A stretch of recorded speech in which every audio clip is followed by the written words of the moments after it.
En la animada ciudad costera de Mar del Plata, Argentina, la vida de una joven llamada Lucía Pérez terminó de forma trágica.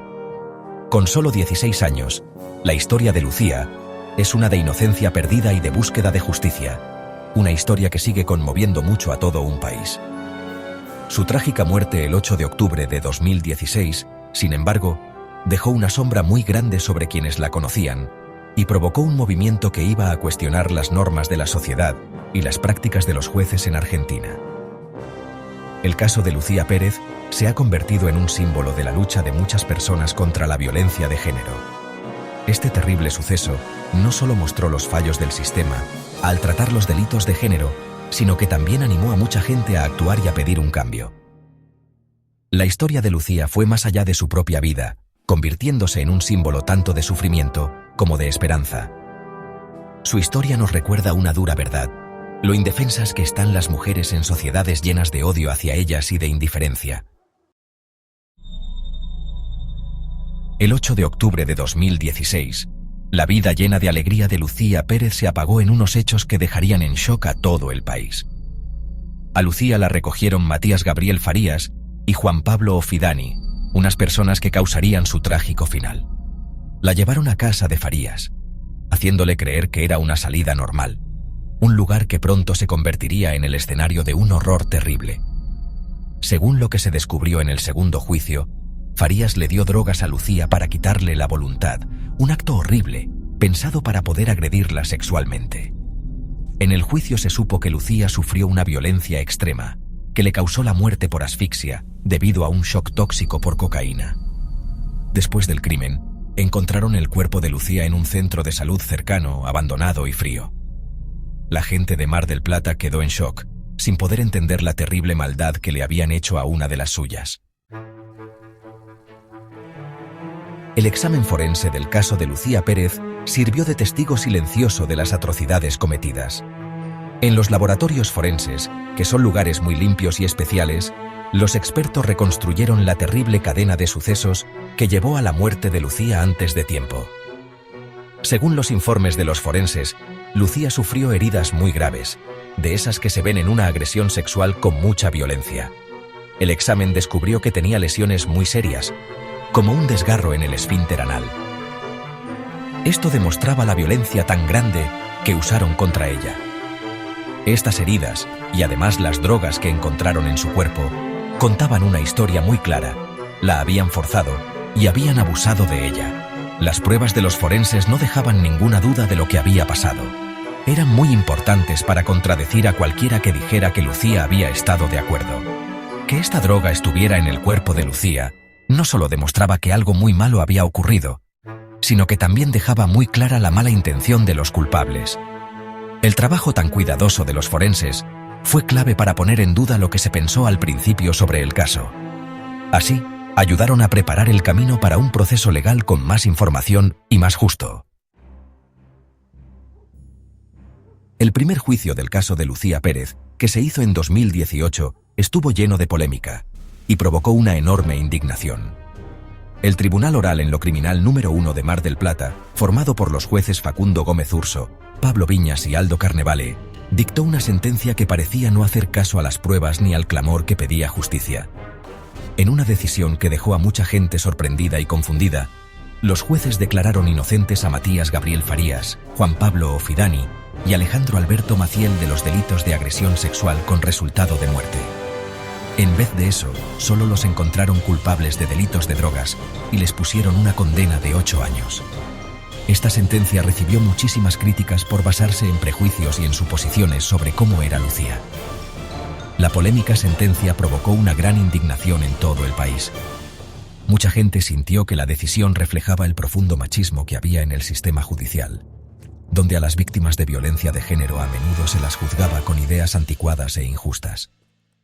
El descontento de la gente pronto se convirtió en manifestaciones, con protestas que estallaron por toda Argentina, pidiendo justicia para Lucía.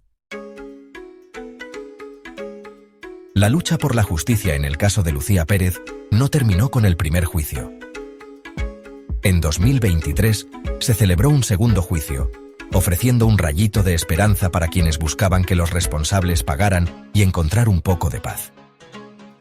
El nuevo tribunal, formado por los jueces Gustavo Fisore, Alexis Simaz y Roberto Falcone, trató el caso con más responsabilidad y ganas de ser justos. El fiscal Leandro Arévalo presentó un caso muy sólido, destacando que el delito se cometió obligando a la víctima y la culpabilidad de los acusados. El tribunal tuvo en cuenta las pruebas de que la drogaron para que no pudiera defenderse y el ataque violento, lo que ayudó a entender mejor lo que pasó aquel día terrible. Matías Gabriel Farías fue condenado a cadena perpetua por la agresión sexual con agravantes y el feminicidio de Lucía Pérez. Juan Pablo Ofidani recibió una condena de 8 años como cómplice, reconociendo su papel en el delito. El veredicto fue un gran alivio para la familia de Lucía y para quienes la apoyaban, y demostró que hace falta un sistema judicial sin prejuicios y que de verdad busque hacer justicia. El caso de Lucía Pérez se convirtió así en una luz de esperanza, animando a seguir luchando para cambiar las prácticas judiciales y proteger a las víctimas de la violencia de género. La forma en que la justicia llevó el caso de Lucía Pérez mostró que había muchos prejuicios y cosas que no cuadraban. Esto hizo que mucha gente lo criticara y pidiera cambios. El primer juicio, sobre todo, dejó ver los grandes problemas que había en cómo funcionaba la justicia. Muchas veces, las ideas equivocadas sobre hombres y mujeres influían en las decisiones de los jueces. La decisión de dejar libres a los acusados en el primer juicio dio mucho que hablar. Por eso, el Tribunal de Casación Penal de Buenos Aires anuló esa decisión en 2020. Dijeron que había habido prejuicios muy malos e ideas equivocadas sobre hombres y mujeres. Esta nueva decisión preparó el camino para el segundo juicio. Así se podían corregir los errores de los jueces que habían manchado el primer proceso. Anular la primera decisión fue un paso muy importante. Así se reconoció que las ideas equivocadas sobre el género pueden afectar a las decisiones de los jueces y que es muy importante que la justicia sea igual para todos. El caso de Lucía Pérez ayudó a que se hablara más sobre cómo cambiar la justicia. Se vio que hace falta un sistema que entienda bien lo complicada que es la violencia de género. El trágico caso de Lucía Pérez desató una oleada de indignación pública y activismo que resonó por toda Argentina y más allá. Su historia se convirtió en un símbolo de las luchas que enfrentan las mujeres en una sociedad que se enfrenta a la violencia de género. El movimiento Ni Una Menos tomó el caso de Lucía como un estandarte, organizando protestas y marchas por todo el país. La primera huelga nacional de mujeres en Argentina se celebró el 19 de octubre de 2016, reuniendo a miles de mujeres en solidaridad con Lucía y en protesta contra la violencia de género. Las calles resonaron con cánticos de justicia por Lucía, un poderoso recordatorio de la exigencia colectiva de cambio y del fin de la impunidad para los delitos de género.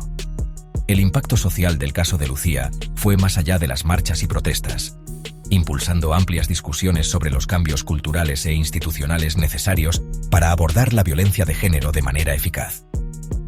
La historia de Lucía Pérez movilizó a una nación, uniendo a gente de toda clase y condición en la lucha por la justicia y la igualdad. La lucha por la justicia en el caso de Lucía Pérez ha sido una batalla constante, llena de perseverancia y de no rendirse nunca. Desde el primer susto tan grande por su muerte hasta todos los líos legales que vinieron después, su familia y la gente que la apoyaba han seguido ahí, al pie del cañón, pidiendo que los culpables pagaran y que las cosas cambiaran de verdad. Esta búsqueda sin descanso ha nacido de estar muy convencidos de que se tiene que hacer justicia, no solo por Lucía, sino por todas las víctimas de la violencia machista. A pesar de todos los problemas, las ganas de encontrar justicia nunca bajaron. La familia de Lucía, junto con los activistas y la gente que les daba apoyo, siguieron pidiendo un juicio justo y unas leyes que de verdad entiendan y se enfrenten a lo difícil que es la violencia machista. Pero la lucha por la justicia no se quedó solo en los tribunales, también buscó cambiar cosas importantes en toda la sociedad. El caso sirvió para que la gente no parara de pedir mejoras y cambios en las leyes y para que se protegiera mejor a las víctimas de la violencia machista. Esta lucha constante por la justicia en el caso de Lucía Pérez nos enseña lo fuerte que puede ser la gente cuando no se rinde y se ayuda, sobre todo cuando las cosas son muy difíciles. El trágico caso de Lucía Pérez ha dejado una huella imborrable en la sociedad argentina sirviendo como un doloroso recordatorio del problema tan extendido de la violencia de género y de la necesidad urgente de un cambio en el sistema. Su historia, marcada por la tragedia y la resiliencia, se ha convertido en un símbolo poderoso de la lucha por la justicia y la igualdad. El legado de Lucía es de resistencia y esperanza. Su caso ha movilizado a toda una nación, dando lugar a cambios importantes en las leyes y en la sociedad, y destacando la importancia de tratar los prejuicios de género en los juicios. El impacto del caso de Lucía va más allá de lo legal, influyendo en las ideas culturales e inspirando a las nuevas generaciones a cuestionar cómo están las cosas. El legado de Lucía seguirá inspirando y guiando la lucha continua por la justicia, sirviendo como un faro de esperanza y una llamada a la acción para todos los que creen en que un mundo mejor y más justo es posible.